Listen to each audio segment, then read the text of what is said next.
For 50 years, 5 powerful crime families ruled the city from the shadows. The Morettis, the Volkovs, the Salazars, the Nakamuras, and the Kingsleys. Together, they controlled billions of dollars flowing through drugs, weapons, gambling, smuggling, assassinations, political corruption, cybercrime, and human trafficking networks stretching across continents. They owned judges, police commissioners, senators, news stations, banks, even priests. And despite all their greed and violence, one thing kept the city from collapsing: peace. Not peace built on trust, peace built on fear. Because every family knew one terrifying truth: if war ever started, Blackport would burn. And on one storm-filled night in October, it finally happened. Tonight's story is about betrayal, revenge, hidden vaults, corrupt governments, assassins, secret organizations, family loyalty, disappearing witnesses, double agents, and a war so violent that the entire underworld nearly collapsed overnight. Before we begin, comment below and tell me where you're watching from. And if you enjoy long cinematic crime stories filled with suspense, twists, action, and dark secrets, subscribe now and stay tuned for more unforgettable stories. Because tonight, you are about to witness the exact moment hell arrived in Blackport City. Vincent Moretti believed in old rules. No unnecessary killing. No violence against children. No drugs near schools. No war unless absolutely necessary. That was why the Moretti family survived longer than anyone else. Vincent wasn't just feared. He was respected. At 70 years old, he still commanded rooms with silence alone. Men twice his size lowered their eyes when he spoke. But even legends grow old. And Blackport was changing. Younger criminals no longer respected tradition. They respected power. And nobody represented that new generation more than Vincent's youngest son, Luca Moretti. Luca was dangerous in ways his father never understood. Intelligent, impulsive, violent, charismatic. He didn't fear consequences. He enjoyed them. At 29 years old, Luca already had rumors surrounding him across the entire underworld. Some said he once tortured a cartel assassin for 9 straight hours without blinking.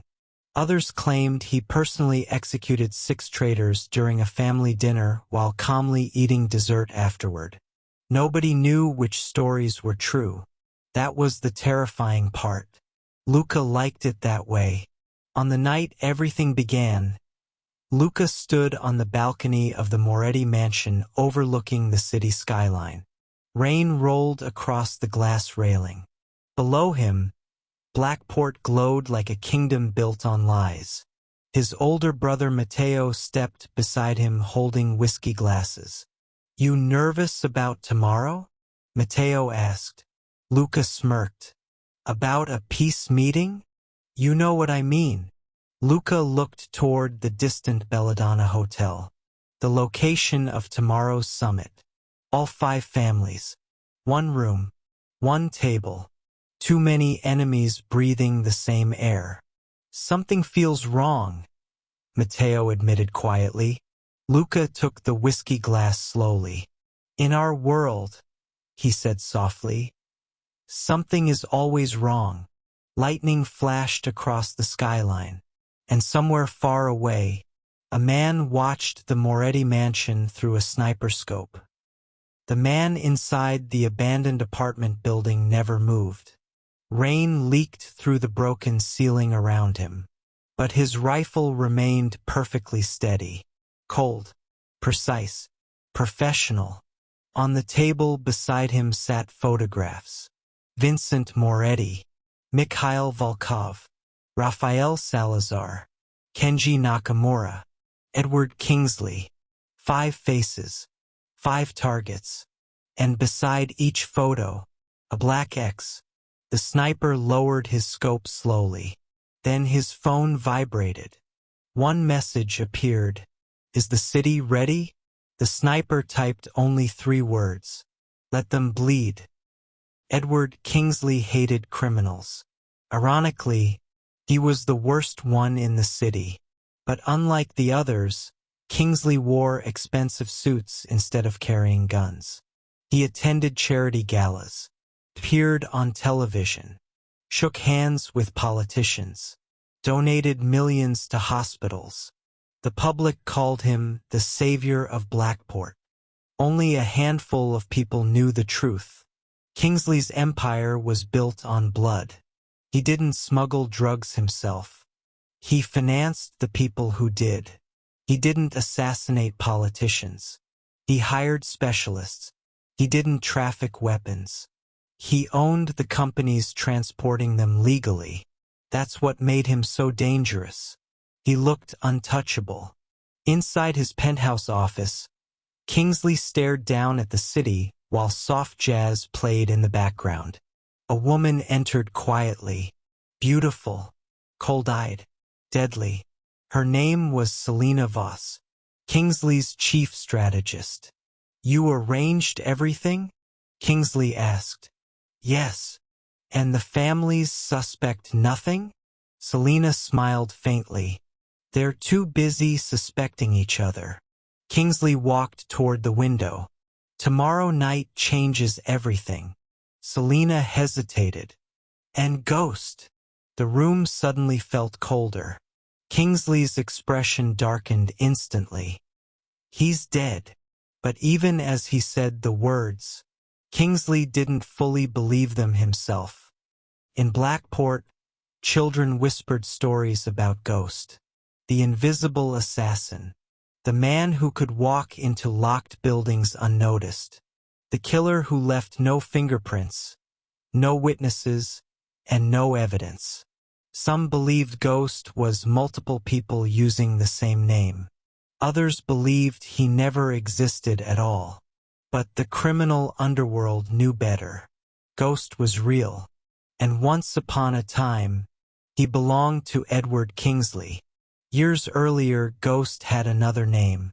Daniel Vale, former military intelligence operative, expert sniper, interrogator, covert warfare specialist. After a classified mission overseas went horribly wrong, Daniel disappeared from government records completely. That was when Kingsley found him. Broken men are easy to weaponize. Kingsley gave him purpose, money, power, a new identity. And over time, Daniel Vale became Ghost, the most feared assassin in Blackport history. He eliminated cartel leaders, judges, witnesses, hackers, journalists, federal informants. Entire criminal crews vanished overnight after Ghost targeted them. People stopped asking questions. Fear did the work for him. But eventually, even monsters grow tired of serving worse monsters.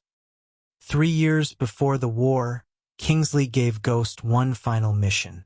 Eliminate investigative reporter Sarah Whitmore. She had discovered secret financial transfers linking Kingsley to international weapons trafficking. Ghost entered her house after midnight, silenced pistol ready.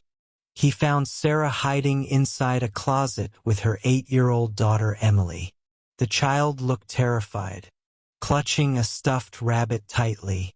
Ghost aimed the pistol. Then Emily whispered something. "Please don't hurt my mommy." That single sentence changed everything. For years, Ghost told himself he was only following orders, only surviving, only doing what needed to be done. But in that moment, he finally saw what he had become. Instead of killing them, Ghost helped them escape Blackport using fake passports and hidden routes. Then he vanished completely. Kingsley spent years hunting him afterward. But Ghost disappeared like smoke. Until tonight. The Belladonna Hotel was designed like a fortress disguised as luxury. Private security, bulletproof windows, facial recognition elevators, hidden panic rooms, no expense spared. Because tonight, the 5 most dangerous criminal empires in America would sit together under one roof. And everyone expected betrayal. The first to arrive was Mikhail Volkov. Massive, scarred, emotionless. His soldiers filled the lobby like wolves surrounding a king. Then came Rafael Salazar, laughing, smiling, surrounded by models and bodyguards carrying gold-plated weapons. Kenji Nakamura arrived silently with only 2 men beside him. No one saw them enter. They simply appeared.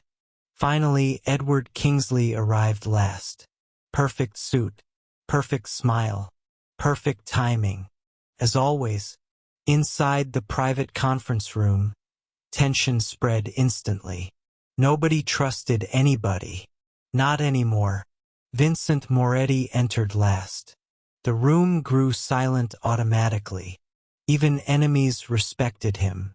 Vincent sat slowly at the head of the table. For 20 years, he began calmly, we kept peace.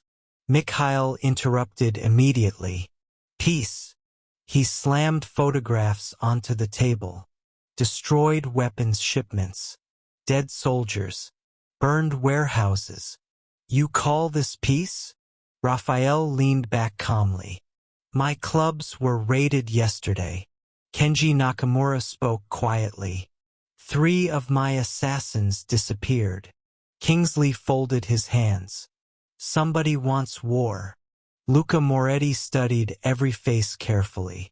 Something felt wrong. Too rehearsed. Too convenient. Then he noticed something strange. Kingsley wasn't nervous. He was excited. At exactly 11:47 p.m., the lights went out. Darkness swallowed the room instantly. Then came the sound. Crack. A sniper rifle. Vincent Moretti's consigliere collapsed dead beside the table. Chaos exploded immediately afterward. Windows shattered inward. Masked gunmen rappelled from the rooftop firing automatic weapons. Bullets tore through marble walls. Blood sprayed across white carpets. People screamed. Luca flipped the table for cover while returning fire. Mikhail Volkov charged directly into the attackers like a monster unleashed. Kenji Nakamura vanished into darkness entirely. Nobody saw where he went. One masked shooter hurled grenades into the room. Explosions shook the entire floor. Fire alarms screamed. Smoke swallowed everything. And in the middle of the chaos, somebody inside the room began shooting Moretti guards in the back. Traitor! Luca roared.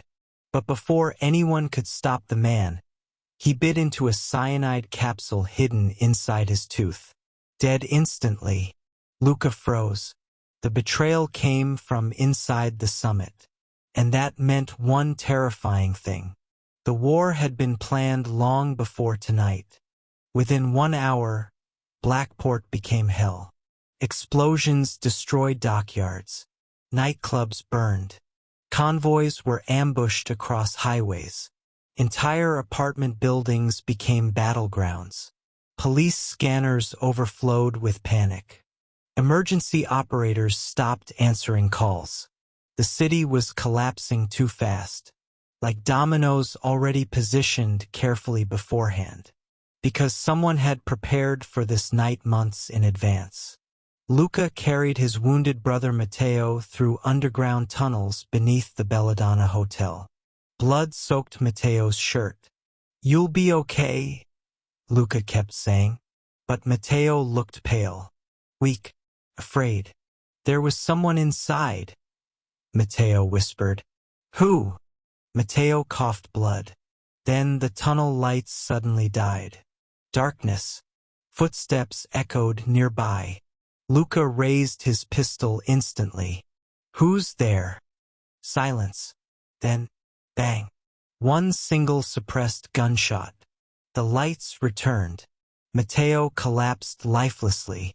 A bullet hole sat perfectly between his eyes. And beside the body, a silver coin, stamped with an unfamiliar symbol. Luca picked it up slowly. For the first time in years, he felt fear. Detective Elena Cruz stood inside a burning nightclub watching firefighters drag bodies outside. Children cried nearby. News helicopters filled the sky. Gunfire echoed across distant streets. Blackport had become a battlefield. And Elena knew one thing immediately. This wasn't random gang violence. This was coordinated warfare. Then her phone rang. A known number. "You want the truth?" a distorted voice asked. "Yes. Pier 19. Come alone." The line disconnected. Against her better judgment, she went. Fog rolled across the harbor when Elena arrived. A tall figure emerged slowly from the darkness. Black coat, black gloves, cold eyes. "Ghost, you're dead," Elena whispered. "Not yet." He handed her a flash drive. "Everything starts with Kingsley." "What's on this?" "Proof." Before Elena could ask more questions, sniper rounds tore through the dock. Ghost grabbed her and shoved her behind crates as bullets exploded around them. Professional assassins emerged from rooftops nearby. Ghost fired with terrifying precision. 3 shooters dropped instantly. Then he vanished into the fog again, like he was never there.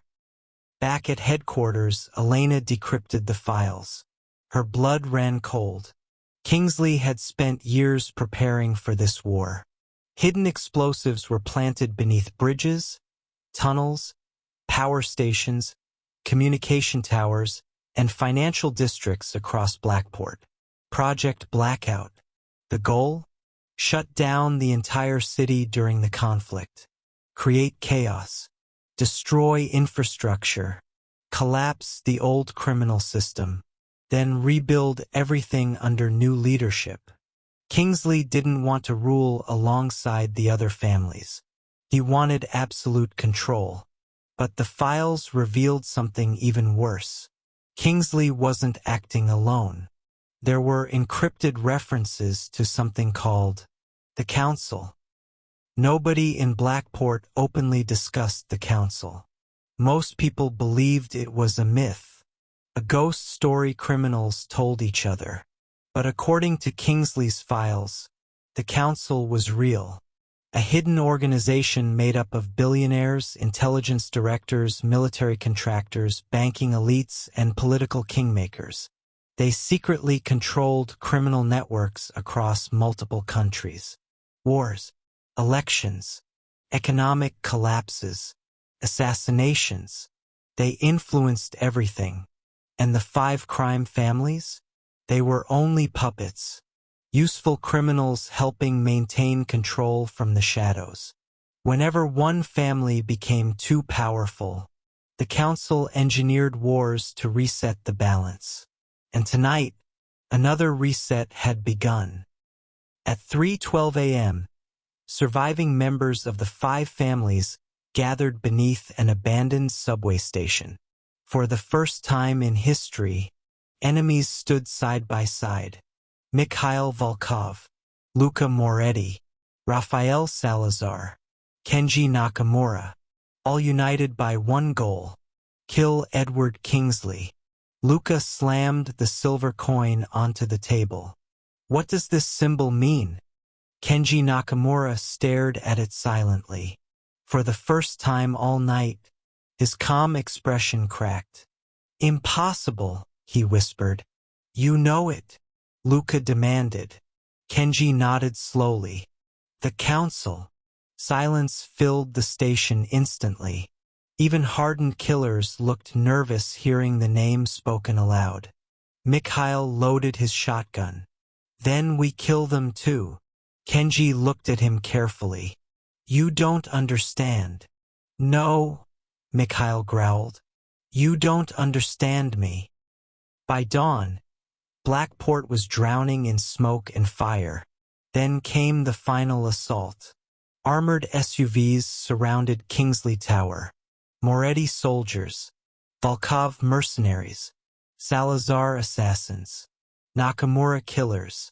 Hundreds of armed men stormed the skyscraper simultaneously. Explosions ripped through the lobby. Elevators exploded. Sprinklers activated.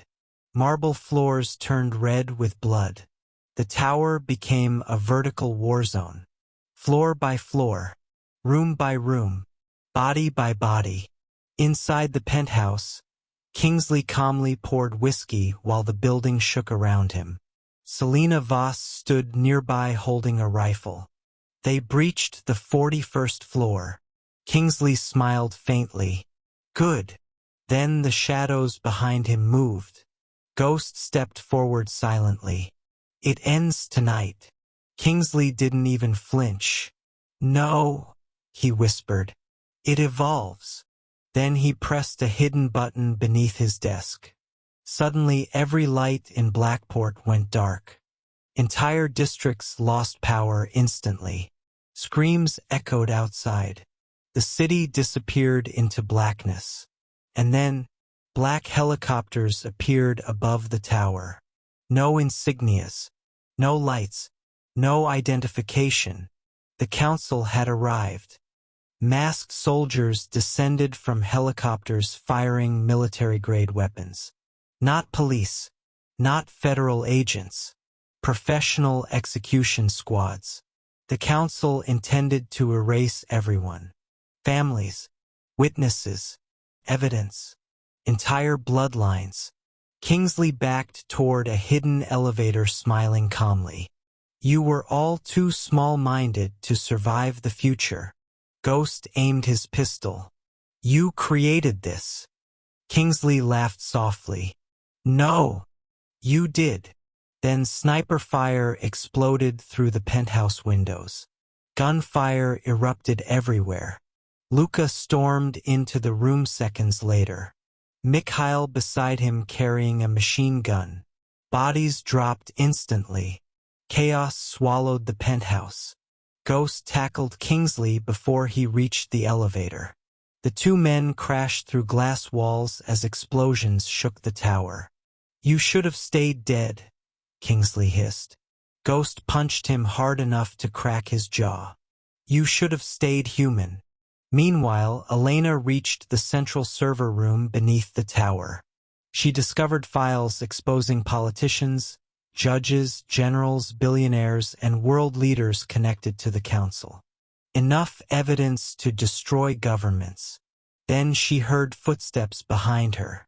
She turned slowly and froze, because standing there was Antonio Moretti, Luca's uncle, the man everyone believed wanted peace. Except now he wore the Silver Council insignia. You, Elena whispered. Antonio sighed sadly.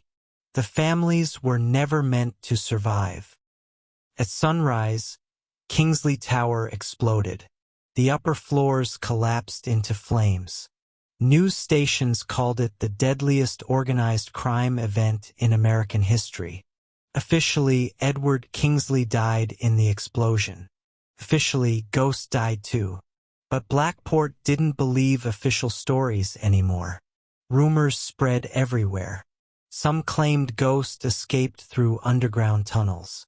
Others claimed Kingsley fled the country before the tower collapsed.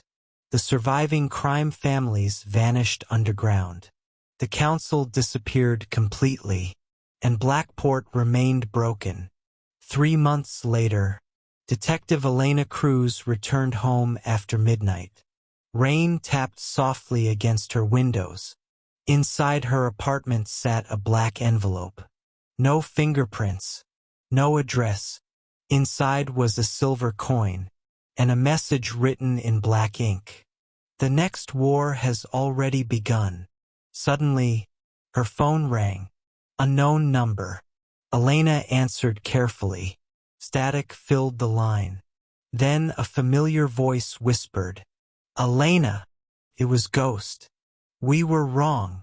Her blood froze. "About what?" A long silence followed. Then Ghost whispered 5 terrifying words. "There aren't 5 families anymore." The line disconnected. At that exact moment, the lights across the city went out again.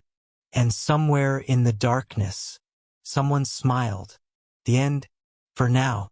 What do you think happened next? Did Ghost survive? Who truly controls the council? Was Kingsley really dead? And what did Ghost mean when he said there weren't 5 families anymore? Comment your theories below. And don't forget to subscribe for more long cinematic crime stories filled with suspense, betrayal, action, and shocking twists.